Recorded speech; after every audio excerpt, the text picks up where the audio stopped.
Hi friends, welcome to Candlesticks Decoded. What we discussed yesterday was when the price broke above 24,350 level, we could expect a target of 24,480 to 24,500.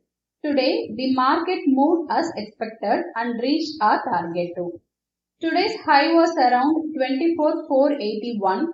We were very clear about our bias today. We were focusing only on bullish trades today and we achieved around 100 points today. Now let's discuss the Nifty levels for tomorrow.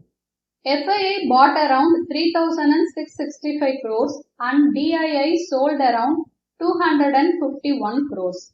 Considering the open interest, the highest open interest on the call side is built on 25,000 followed by 24,800 and 24,500 then 24,700.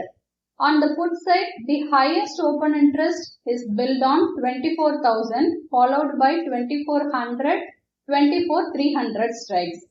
Now let's discuss the Nifty levels for tomorrow. If we see any bullish signal around 24,430 to 24,440 level, we can consider taking a bullish trade with a target of 24,510. Okay friends, let's see how the market reacts in our level tomorrow. Have a safe and profitable trade. Thank you friends.